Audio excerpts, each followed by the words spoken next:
so just a little bit of an introduction. My name is Suchita. I'm the co-founder of LBB. Today, the only role I will play is that of the moderator.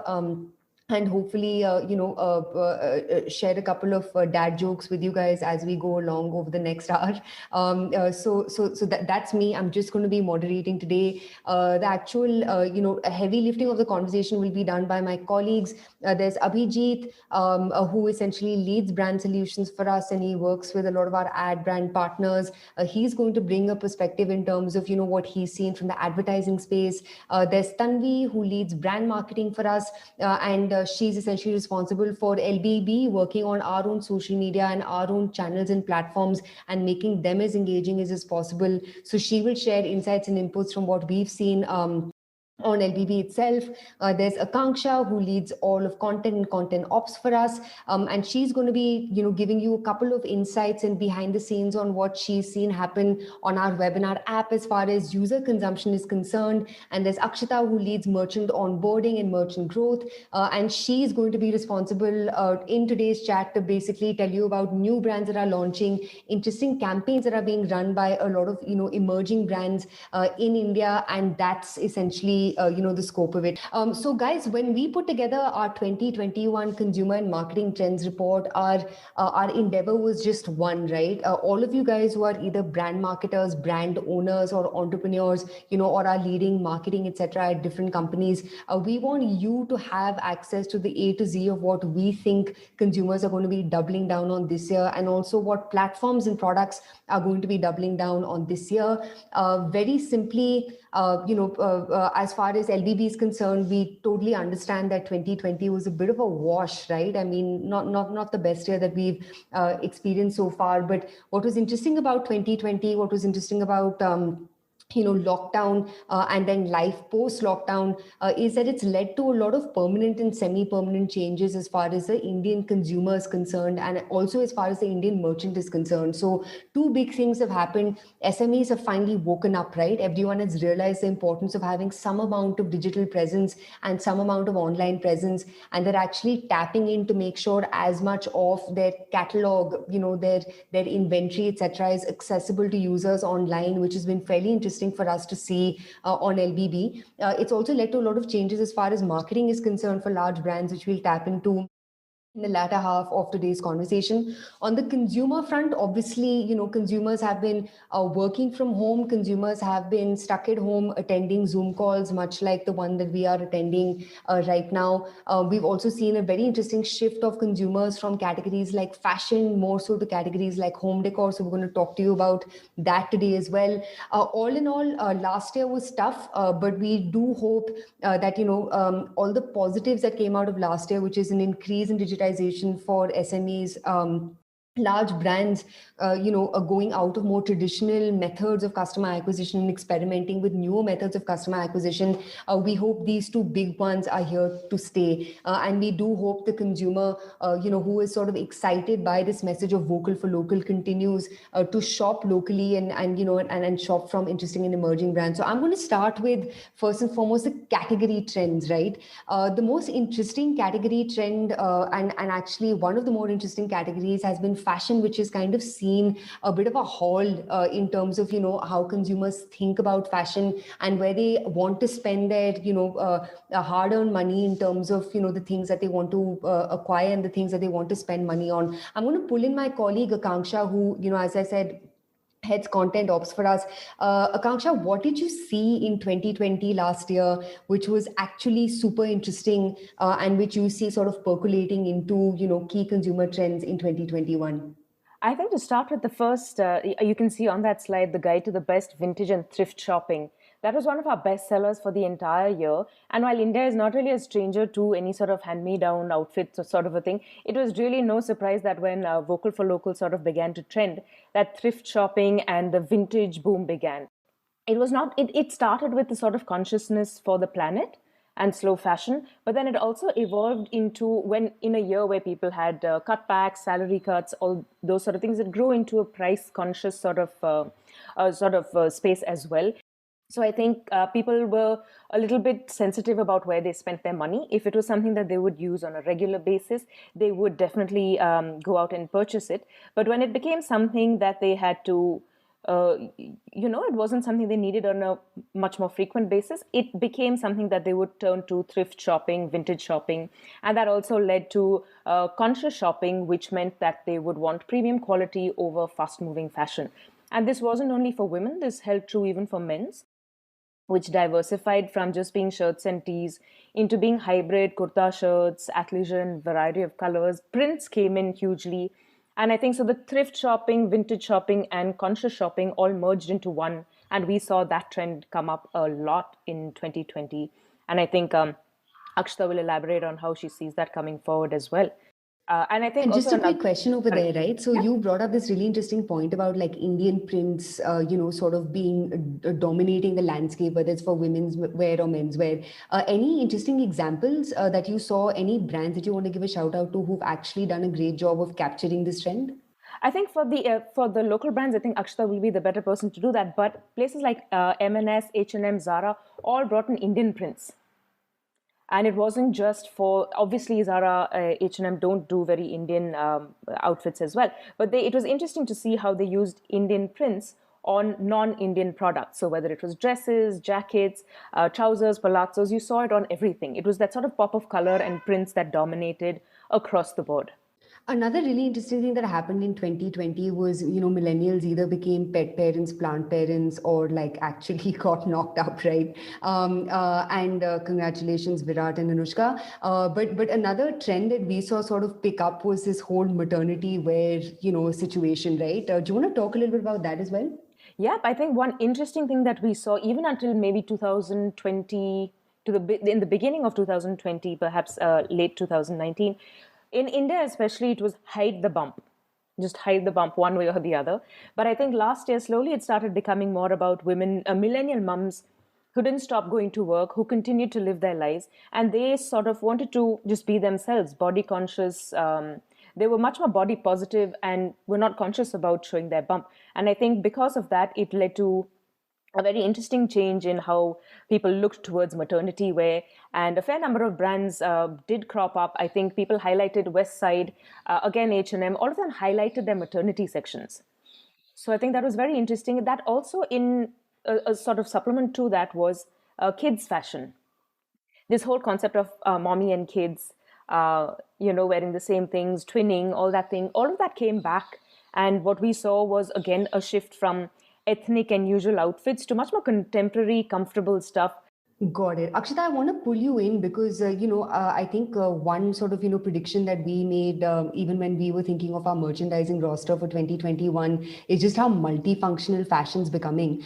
So talk a little bit about, what is the psychology of this user? What are the specific items where you see them really spending money? And if you had, a crore to invest in a apparel business, right? What subcategory or category of apparel or even fashion for that matter would you pick up? Suchita, within 2020, people got used to just being at home, be it work, be it the lockdown. So comfort really became the top priority as far as fashion was concerned, right?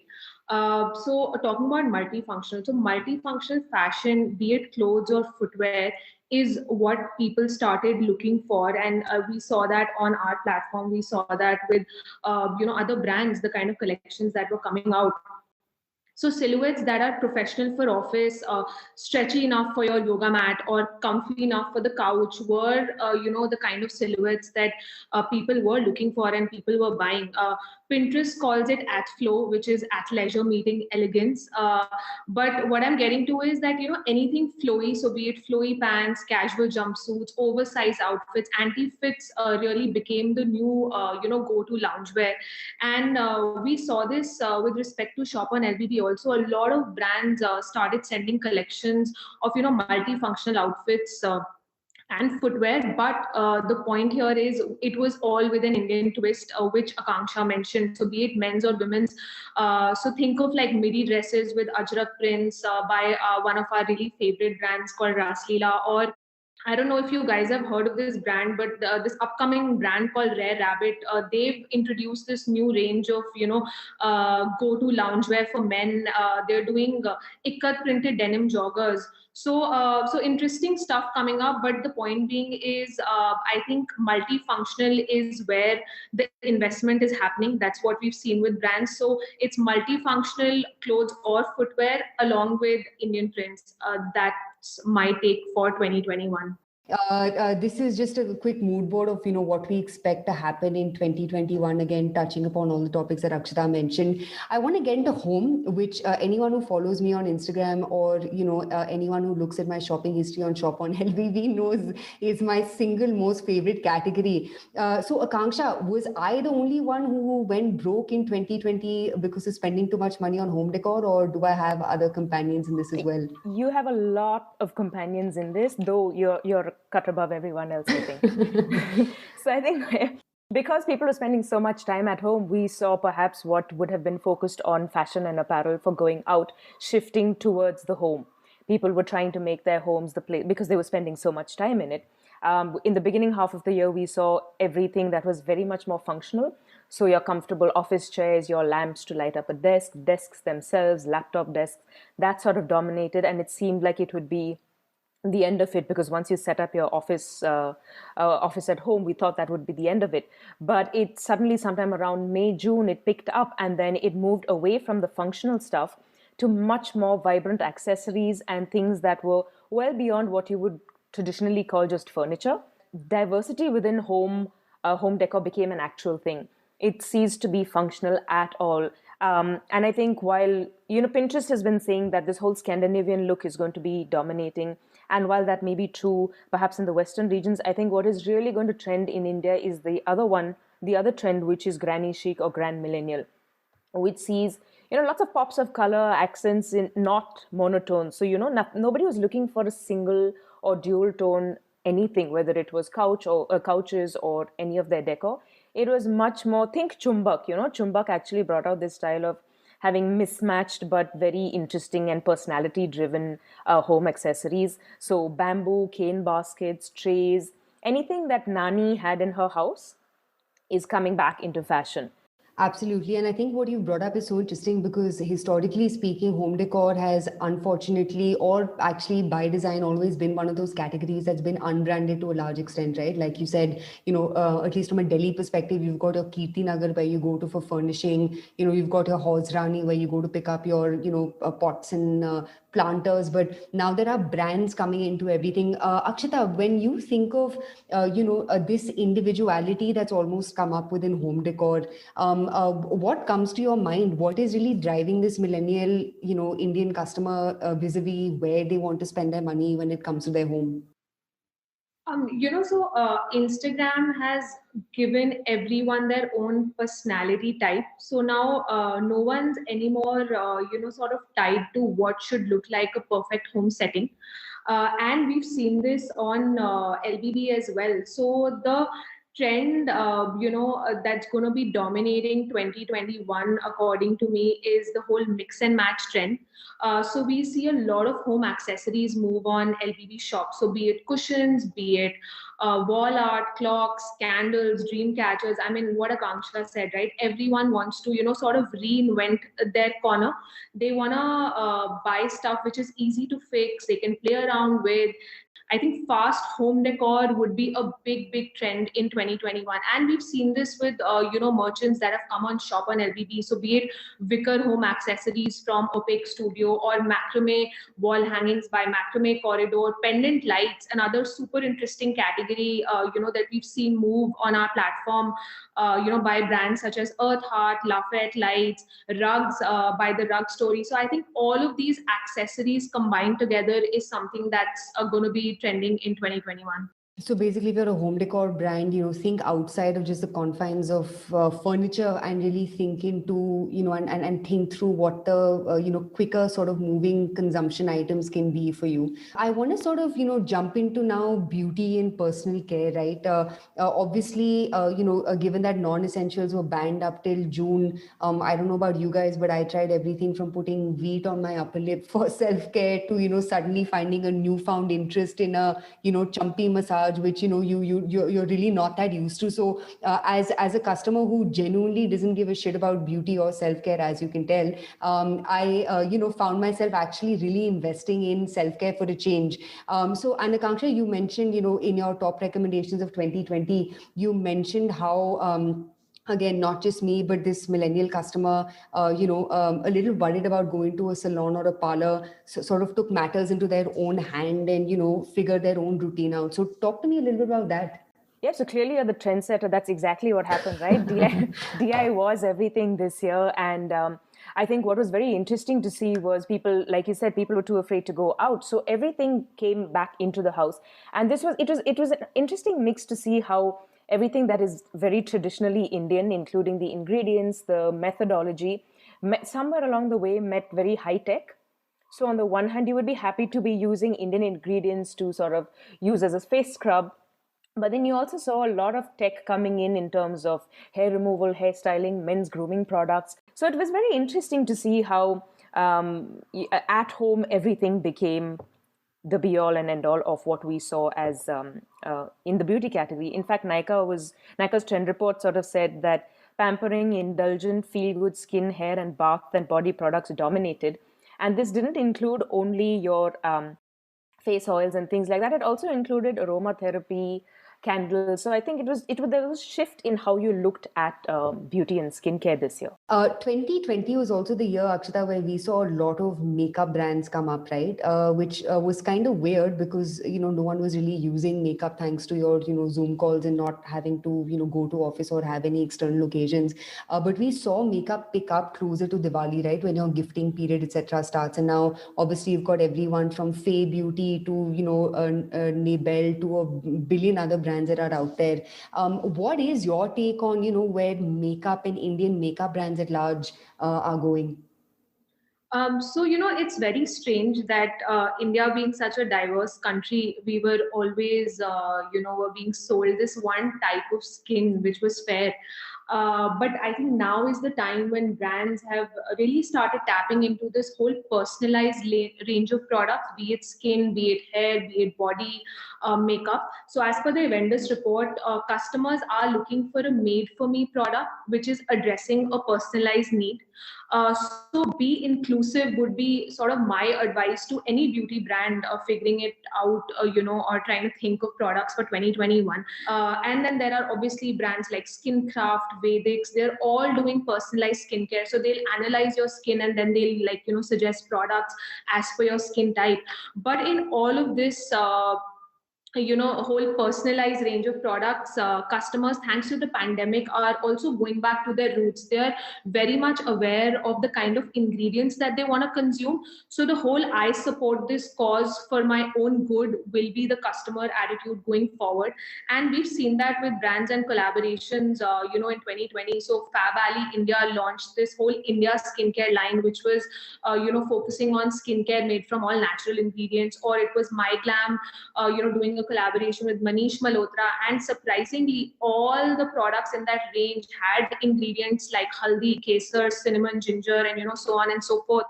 We also Forest Essentials come out with the whole artisanal natural makeup line. So what I'm getting to is that one is the whole be inclusive, because finally everyone's acknowledged that in India there are different skin tones, different hair types, skin types to be catered to. But yes, going back to the roots, because people have realized the importance of our Indian ingredients. We've seen a lot of nostalgic ingredients come back, in products from various. Absolutely. Absolutely. In fact, nostalgia really seems to be a theme across the board, right? And it totally makes sense, given the uncertain times. I think the millennial customer, especially, that's actually seen the most amount of change over the past 2, 3 or decades. You want to hold on to something that feels familiar, right? And that's where whether it's the Nani Ma chic look, or it's your Indian prints of fabrics, or your Kumkumadi, Tulsi, aloe, all of those are making a comeback. Let's get into one of my favorite categories, right? Which obviously is snacks and drinks. Akanksha, this category was super, super interesting in 2020 because everyone either became a Insta chef or became a granola maker or like launched some FMCG company. So, what did you see last year? Despite all of it, it eventually came down to going back to your roots. So, yeah, despite it all, I think eventually, like we were just talking, nostalgia was hugely dominant even in this section. So, whether it was the ingredients that were used or the actual products that came out of it, I think eventually what it all boiled down to was nostalgia. So, if you look at the snacks, it was all about your makhana, chikkis, aam papad, chaklis, from across the country. And I think this was the year that khakras became cool again. And I think so snacking just it's flipped back a couple of years, and there you have it. It was all Indian snacks making this huge comeback. And to know to talk about your point of everyone being an Instagram chef, I think when everyone was done with the banana bread and the dalgona coffee, they just wanted to have something easy to do, which is why a lot of meal kits, easy, ready to cook stuff came up. And I don't think that it wasn't just to make a quick fix. It was just healthy stuff. Slurp Farm, for example, does amazing pancake mixes. And yes. And I don't think it was just for this year.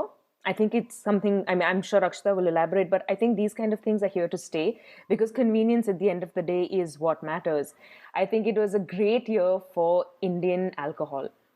Goa Yeah, had and it a, continues. yeah, I hope so. Goa had a gin brand coming out every week, I think, including one that launched a couple of days ago, which was called Clearly Good Gin. So I think it was very interesting to see how all of this matched up, but with this undertone of everything being healthy.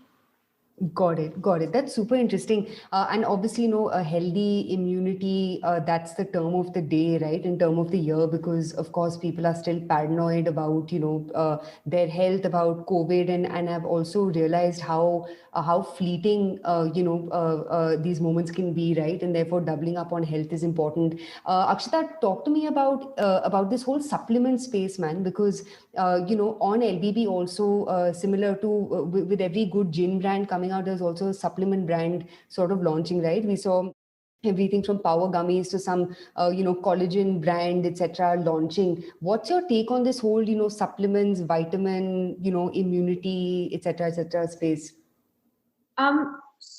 Like we were discussing, I think more than ever, people have realized the importance of immunity and just keeping healthy in general, be it by consuming healthier products or just taking supplements. So I was reading this trend report, which is called the top five global trends that will shape the food industry in 2021. I was reading that 50% of its customers that they surveyed, they all, sort of indicated that they wanna consume food and beverages that inherently contains some ingredients that improve immunity and energy. So there was this whole focus on whether I'm drinking something like a kombucha which improves my gut, or I'm consuming any food item, but the immunity is basically at the back of their mind. So immunity strengthening products including spices. So spices again was something that I read in one of these reports, that you again want to go back to your roots. So you want ingredients which your nanima said that are good for your gut and just improve immunity, so such as ginger, turmeric, neem. They all have come back. Even on LBB shop, brands like Chic Nutrix, which do hair and skin tablets. So if you want bouncy hair, if you want clear skin, I mean, you have a tablet for everything. And with slightly bigger brands like an Akiba Superfoods, they've come out with weight management shots, immunity shots. So it's just like a neem shot that you can drink every day, and they claim that it'll improve your immunity. So yeah, lots of interesting brands coming out in this space with again Indian ingredients. Absolutely. Tanmay Bhatt, in fact, on the Open House episode also spoke about Man Matters apple cider vinegar that he's been using, for weight loss and weight management. Yeah, I think this is a good sort of summary of the mood board that at least we expect for 2021, which is healthier drinks, more sugar-free, keto, gluten, etc. alternatives. People who thought keto and gluten and diabetic friendly was a trend, was a niche trend. They actually haven't realized how mass and globalized it's actually become, with consumers becoming more particular about what's going into their systems. Abhijit, Tanvi, one of the larger sort of trends has definitely been this obsession with all things micro influencers, right? And even at LBB, we've used micro influencers for ourselves. We've used them for our partner brands. Abhi, if I can bring you in, let's kick off with, what were the interesting insights that you saw as far as micro influencers are concerned? And I won't say a shift from large guys to the smaller folks, but this, sort of expansion in terms of the influencer pie that brands are now interested in. Uh, okay, so I think brands realize that they don't necessarily have to pay large sums of money to category A influencers with millions of followers to drive value for their products and services. And I think that in part happened, I think the shift also happened because of COVID, because of lockdown. These larger influencers who are majorly in, bigger cities, brands weren't able to sort of, send out their products and they weren't really available. So these micro influencers really became sort of local voice for these brands. And I think they realized that, what they lack in number of followers, they definitely make up in the kind of engagement they drive, not to mention that they can come at a very affordable price. And they also retain a user base that sees them as an expert in their respective fields. What that does is that it again goes into that loop of driving higher engagement. And actually, they ended up getting a better value in less amount of money that they spend for their products and services. Absolutely. And categories again, right? Because again, if you think of, the influencer landscape, obviously food and fashion, just by nature of the category, end up having the maximum number of influencers. But micro influencers have been very interesting in your slightly, niche categories as well. Do you want to talk about that? Yeah, definitely. I think that goes back to that fact that the kind of users they have, they see them as an expert. So I think brands started reaching out to them, especially in the categories of say gaming, fitness, health, beauty. Definitely was there, home and accessories. I think these were the larger categories that sort of drove a large part of micro influencer trend that we saw in 2020. And I think that these are the few categories that will continue to sort of grow in 2021 as well. Awesome. So Tanvi, let me pull you in, right? If you had to put on a brand marketer's hat, which is a role that you serve for LBB, what is a use case of micro influencers, and what am I substituting when I choose to work with micro influencers, over something else? All right. Thank you. So Suchita, I'll just pick up from where Abhi left, right, where he said that there is a lot of trust building that happens, and there's a lot of social proof that micro influencers bring to the table. Also, another thing I would like to mention is that until now it was brands giving a lot of credibility to these micro influencers. However, moving forward, we are, I think, as brands, going to depend on micro influencers to give us a lot of credibility, because the three main things, the main thing that people usually depend on micro influencers for is, one, that their content is absolutely authentic. Second is that you end up getting a really high engagement, and third is that there is a lot of relatability aspect to it, right? Also, I mean, if you look at brands like Garnier, if you look at even the likes of Nike, Amazon, there is one person I would like to quote here, who is the founder of Filter Coffee, this girl named Aditi Devra. She very well said that we are going to see an increase in demand for the influencer commerce trend, which is simply letting your influencers drive a lot of traffic to your website. Like Abhishek said, that there aren't a lot of brands that have huge amount of influencers that they can depend on, which is why they often go to micro influencers to drive traffic to their website. And I think that is definitely something that we'll see a lot more of moving forward in 2021. Absolutely, micro influencers almost becoming, the equivalent of banner ads, especially on platforms like Instagram and YouTube that count on them, to grow their own reach and, Dow to Mao and all of that. Let's segue into community generated content, because especially now with platforms becoming so like noisy, brands have really started leveraging their their user community, their evangelists and fans, to sort of become their cheerleaders very publicly. Abhi, we worked on a bunch of super fun campaigns, specifically with community generated content for brands like Philips, Neutrogena, etc. So tell our listeners about, give an example, in fact, of a really interesting implementation of community generated content. Yeah, I think, Suchita, let me just start by saying that, community generated content has become sort of a key driver for us in the past year.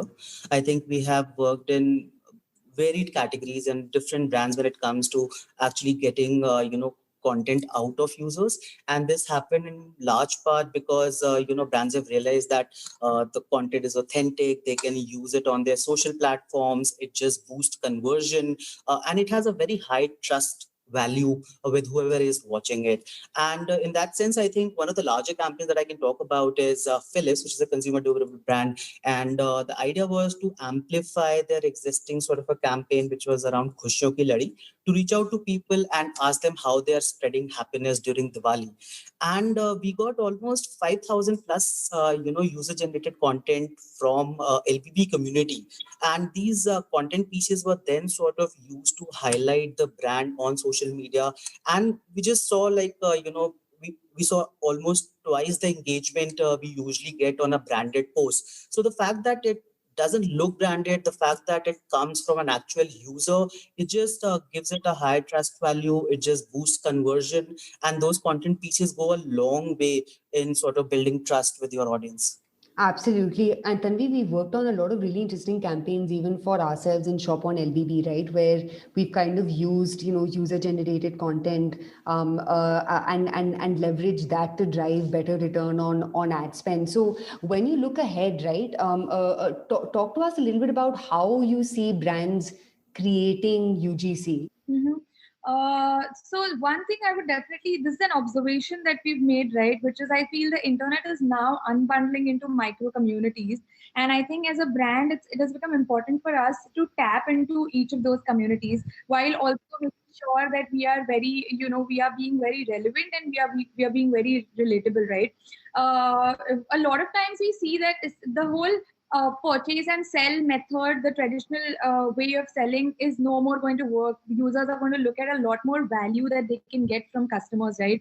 I would really like to give a brand's example here, which is Chumbak, and they had followed these 4 steps very well, which was designing a concept, making sure that you know what exactly it is that you want out of a particular campaign, then going into engaging and amplifying your audience, right? Whenever you are seeking something out of your consumers, what is it that you're giving back to them? Even if they are in the form of reviews, make sure you incentivize those reviews, right? Let there be a sort of, are you giving them recognition for the review that they have written? Are you giving them something back in return for the reviews that they have written? These little things that matter. I think Chumbak did it very well, where they, in their Diwali and even Christmas campaign, they asked people to participate in their campaign by designing or styling their different corners of their houses.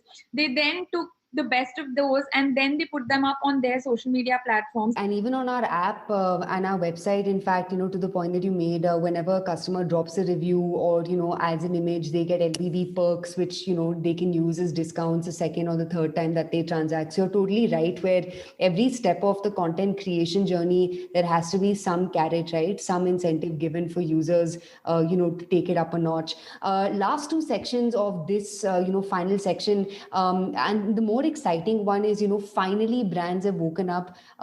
People are not only investing in long form content, but everything from reels to short form videos, to virtual experiences. Every single possible way of engaging with users is now being tapped into. So Abhi, talk to us a little bit about this whole thing of digital events, and how just when you thought webinars were getting boring, you still have users signing up for unique experiences that are digitally enabled. So give an example, and also predict a little bit in terms of where you see 2021 landing up. Yeah, so I think we started with just brands and publishers like us just trying out sort of different formats of getting people online for a live event. But I think what ended up sort of working was interactive sessions.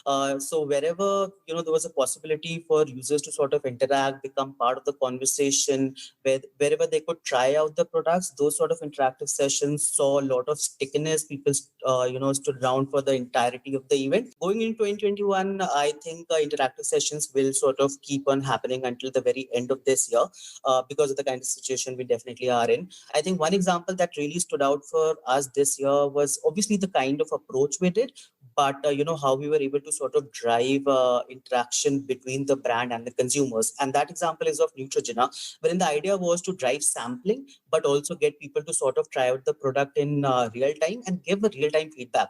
So there was this entire event about doing the workshop, which I think a lot of brands did. But I think we figured out that if we were able to send out the samples of Neutrogena to these people who have signed up, I think they'd be more interested in actually trying it out, giving the real time feedback, which the brands can also sort of take back and build on it. And I think Neutrogena was a great example to not just get people online, get them sort of be interactive in the session, but also drive sampling. Absolutely. And I think, just taking sampling, which is fairly broken even from the retail landscape, whether it's, general trade or modern trade, and enabling that and bringing that online is a super interesting phenomena that we saw. Tanvi, now, Reels, there's that Feel It, Reel It, there's, YouTube going into short form video content. Obviously, TikTok was banned, but then as a consequence of that, there were 20 other Indian companies that sort of came up. When you think of formats, right, what are the ones that are exciting you, as given that you're a brand marketer as well? Mm-hmm. Well, see, fortunately or unfortunately, a brand has to follow a particular trend, and I would definitely say that we would not like to steer away from reels or from YouTube Shorts, but at the same time, I would like to mention that there are a lot more touch points, right, apart from social media or apart from a specific platform. Look at, for example, the rise of newsletters. So many people are now depending on newsletters to basically showcase their content, or even as a form of consumption. Look at podcasts, for example. There are so many people starting podcasts. There is so much consumption happening on that platform as well. There are LinkedIn stories that are going to now come up. So I think there are a lot of ways in which there is scope for brands to put out content and for them to reach out to their customers on different platforms. I think definitely, like the rise of newsletters, podcasts, even LinkedIn stories coming up. That is something that we are definitely looking forward to, and have already rather started making plans in those directions. Kind of like a brand can have, can almost have like a split personality, right? Like you can be a certain type of person on LinkedIn, you can have another personality on a podcast, and you can have a totally different personality when you're creating reels on Instagram. And I think the great thing about that is brands will become more multi-dimensional, as opposed to the clear tenets and the checklist that brands usually operate with. So hopefully there's more flexibility on that front as well. I want to move to the last section, which is content first performance marketing. And Abhijit, I think as folks like you and me who end up engaging with a lot of brands, talking to a lot of brand managers and brand owners, obviously when people think of digital, they think of performance, right? And in an age of like Facebook and Amazon and Google and display ads and ROAS on everything, it becomes difficult to break through that clutter. Up until last year, when we actually saw brands use content very intelligently to drive either leads, transactions, or whatever key metric that they had identified. So the number that you've given over here is that at LBB we saw a 90% increase in content-led performance marketing. What are brands thinking when they do content-led performance marketing, and could you also define what content-led performance marketing is? Yeah, so I think they are so traditionally. I think content was always sort of connected with driving impressions, especially, and I think that was the game that marketers always sort of played. But with diminishing marketing budgets, and the need to optimize every single dollar spent, the return from content marketing became focused towards driving revenue, driving ROI, driving people back back to websites, driving CTR, and that sort of an approach happened with content. And I think largely LBB has always been a content platform, but I think the conversation last year changed that I do not just want impressions to be sort of sole metric for me to gauge the performance, but rather I would say how many people have sort of bought the product, how many people have came back to my website. And I think that was a like a big shift that happened last year. And I think the ability for content to a tell a story, b educate customers, to sort of educate them on the overall product and services, the idea that it also builds trust, the idea that it has a longer shelf life, the idea that it has a sustained traffic. All of this sort of comes into play when it comes to content marketing, and that's the reason why this year and going forward, content performance marketing is going to be a huge hit with everybody, all the marketers. Absolutely. And actually, what we've seen is some of the more intelligent brands are actually creating content, slicing it into multiple different units, and actually pushing, those units out in different directions. An example being, Upgrad, who we recently worked on a couple of campaigns for. So Tanvi, when you look ahead, right, what are the categories that you see sort of doubling down on performance, on content-led performance marketing? Because obviously there are some categories that are naturally very aligned to content creation, and there are others, say for example like edutech and say auto, which may not be, right? So what are your 2 cents on the kind of categories that you see really jump on this content led performance marketing trend? Gaming definitely I think is one. I also think to some extent probably edutech, like you said, you already mentioned, but to some extent I think beauty will also be one that especially skincare in beauty, we will be able to see a good rise in that. Also, I think it all circles back to what other moments are also you tapping into, right?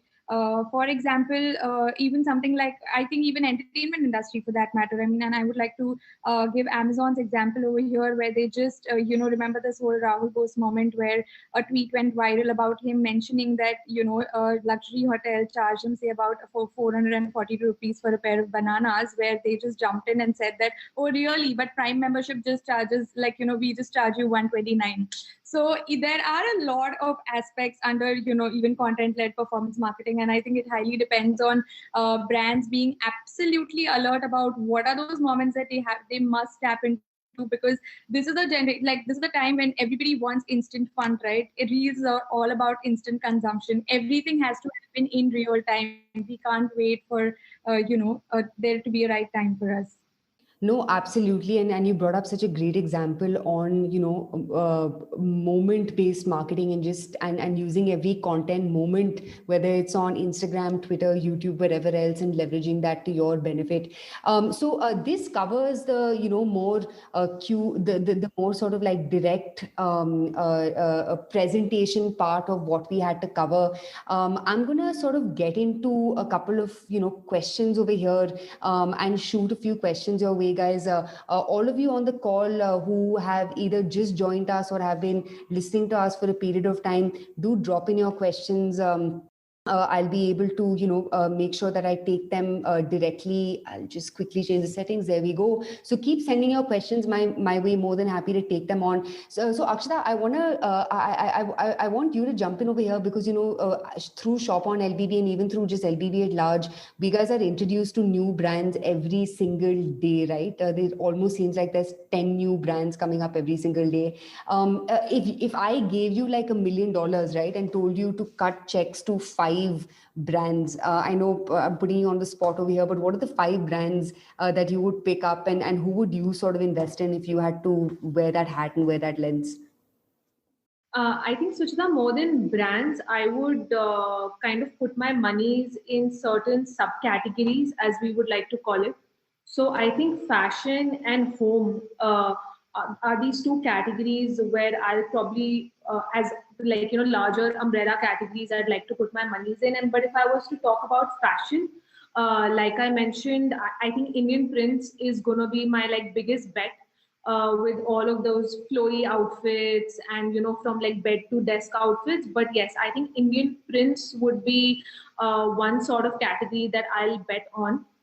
And I think we have some beautiful brands, and it'll be unfair to just sort of call out, one or two brands. So I'll stay away from that. So that's one sort of category. And if I were to talk of home, I think home accessories, definitely home accessories, because you've seen the smallest brands come out with accessories during this time, and even brands like, Nicobar, Good Earth, slightly expensive brands, but again, people are buying ceramics from there, table accessories, wall accessories. So it's all about just revamping, reinventing your, little corners to make it look cozy, to make it look work friendly. So I think, yeah, those will be like my biggest two bets. Awesome. I'm gonna ask a question now to Tanvi and Akanksha, right? And these questions come from Divya, who's asking, how do you grow a community of brands, right? So, for example, and Divya, please correct me if I'm wrong, but if I'm a brand, how do I grow the community around me, and how do I make sure that the community that I work with, keeps sort of compounding at a certain rate, because that's also critical, right? You don't want communities to be niche. So, Tanvi, ASD, Abhi, do you guys want to jump in on that question? So I think, obviously there is a need to sort of grow the communities. I think it's important that, we keep continue growing the consumer base. And I'll just give you an example of what Mama Earth did, right? They have this huge community of moms that they reach out through WhatsApp.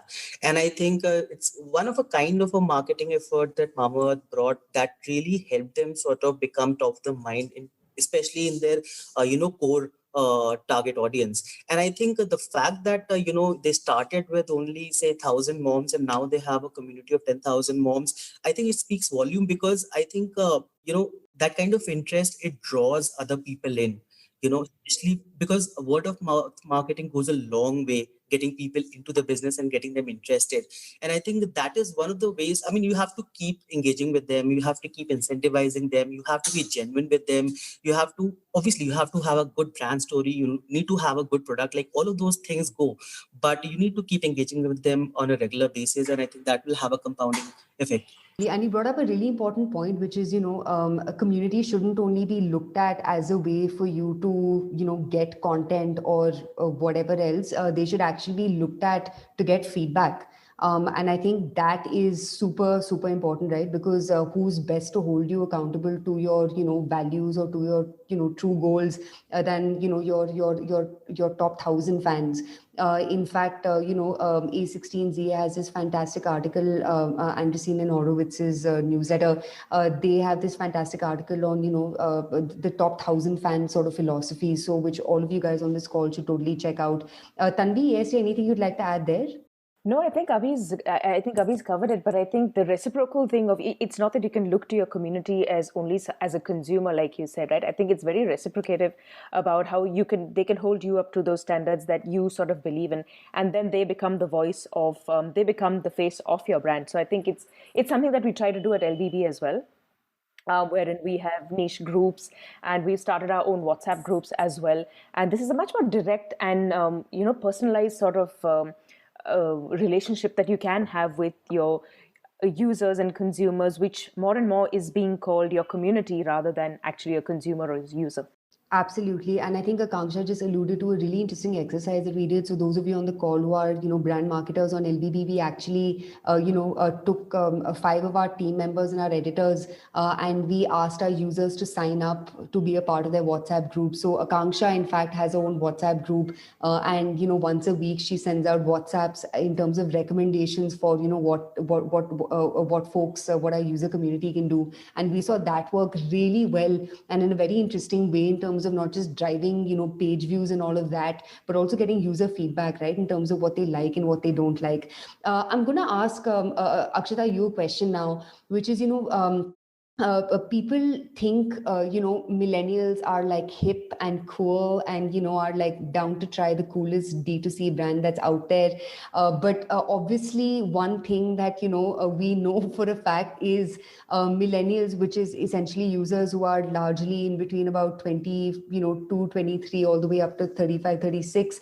They're actually very Chindi. So, question, over there, which Niharika's asked as well, which is how much do millennials actually spend, and are they coughing up big bucks when it comes to things that interest them, or is this user very, very price conscious still? So interesting question. So what I would like to add in here is millennials love to spend, and it's great because that's why platforms like us make money. But I mean, and thank God for that. But yes, they love to spend money, but they spend money on different things.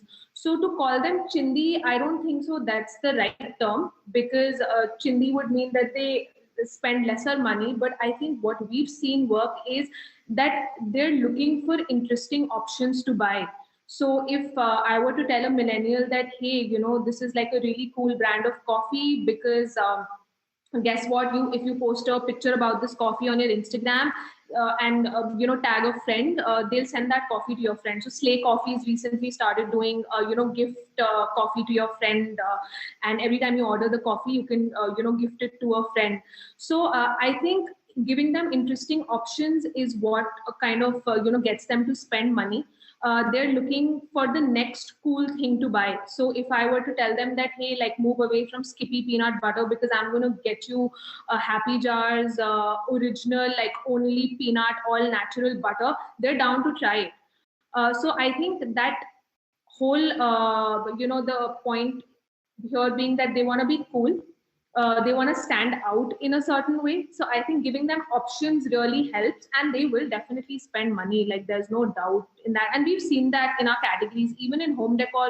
I've seen millennials spend a lot of money because they've suddenly found this really cool looking light in the shape of I don't know, in like a fun, like a quirky shape, but they're down to try it because it just looks cool. It helps them like stand out and makes their home look cool. So that would be my take on it. Millennials do have a higher threshold for trust. I think recently I was reading a study where it stated that, and I'm not sure how much true it is, but it stated that millennials have less than 1% trust on branded advertisements. Yet they are driven to, make better choices when it comes through a form of a recommendation or from a source like influencers whom they can trust. So, I mean, if we give them that opportunity to sort of educate themselves about a new product, I don't think they end up being chindi. I think they end up spending a lot of money.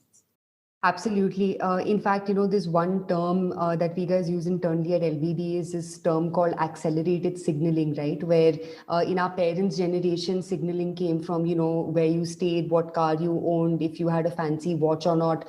But, millennial signal bases everything, right? From my ragi pancake in the morning by Slurp Farms to, my coffee from Toffee Coffee Roasters to my earrings from Shop Loon. Anything that you own becomes a way for you to signal that you're aspirational, that you're doing well for yourself. Or even if the signaling isn't monetary, sometimes the signaling is also to sort of align yourself with the community, right? So we see a lot of users signal them being interested in health, which obviously isn't tied to a certain dollar purchase, but is basically tied to this way of life. So signaling has seriously accelerated, and the smallest things, from the perfume you're wearing to the food you're eating to just where you're spending time, and to the point that Tanvi made, I mean, and I'm guilty of this, but just look at the amount of signaling we all do when we talk about books that we're reading or podcasts that we're listening to, right? So all of these small objects have become a way to signal. Last couple of questions that I'm going to take. Sarthak, you've asked, has LBB used platforms like Discord rather than WhatsApp to engage their younger audience? What do you think is the scope of Discord? I'd actually highly recommend that you listen to the episode with Tanmay Bhatt on LBB's open house, because he is super, super, super bullish on Discord. He actually showed me Discord for the first time, though I'm obviously familiar with the platform. We haven't had a chance to, play around with it. For LBB, our user slightly older. So our user, typically is is in between 26, 27, all the way up to 35, 36. So we haven't, and Discord, is definitely a platform that taps into your slightly more Gen Z-esque user. So we haven't, tapped into Discord yet, but I do think it is an absolutely fantastic platform, especially after, Tanmay and I sort of ran through how you can create your groups and sub-communities and this, that, and the other. I think it's an absolutely fantastic platform. I do think the thing with, newer platforms that are coming up, whether it's Discord or it's Substack or or even Clubhouse for that matter, which again operates on this principle of smaller communities within a larger platform. I think the integration really has to be as seamless as is possible. And I know I'm dropping a lot of garbage marketing jingo while I say that, but the thing with these platforms is the thing with Clubhouse, the thing with Substack or Discord is you cannot push your brand, right? Because the second you start pushing your brand, you're immediately taking away from what that particular product or platform is about. In fact, actually, I think what would be interesting to see is how a platform like Instagram navigates a brand versus creator versus consumer, because somewhere they've got these three large communities of users using their platform, which is brands, creators, as well as consumers, and the lines are sort of blurring everywhere, right? Consumers are becoming creators are becoming brands, and vice versa. And I think with lines getting more and more blurry, the real question to answer for a lot of brands, us included, is how do we make sure that we don't only stay top of mind and relevant, but are actually able to add some value to that platform ourselves. So we haven't experimented with Discord too much. To be fair, not entirely our user base, which is typically female millennial, isn't necessarily on this platform. So I haven't had a chance to play around with that too much. But if you've tried stuff on Discord, do share that with us, man. More than happy to learn from you. Okay, guys, we have crossed our time.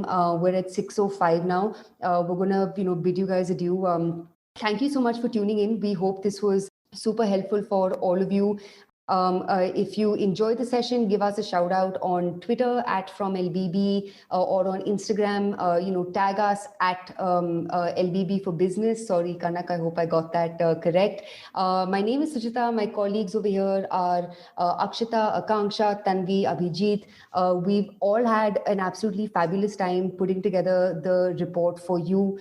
We hope you had a great time going through it. If you guys have any questions about the report, you want to brainstorm with us, you want to run ideas by us, please reach out to any of us, on LinkedIn or on Twitter or on Instagram. I'm more than happy to brainstorm with you. If you're a local brand or if you're any brand at all, we'd love to hear from you. So, reach out to us. If you go to our website, on the top right corner, you'll see a partner with us section and a, merchant.lbb.in page. So reach out to us there. I am pretty accessible. You can reach out to me. I'm on Suchita @lbb.in. So anything you need, hit us up. More than happy to help you with your, brand journey and with your brand growth. Thank you so much.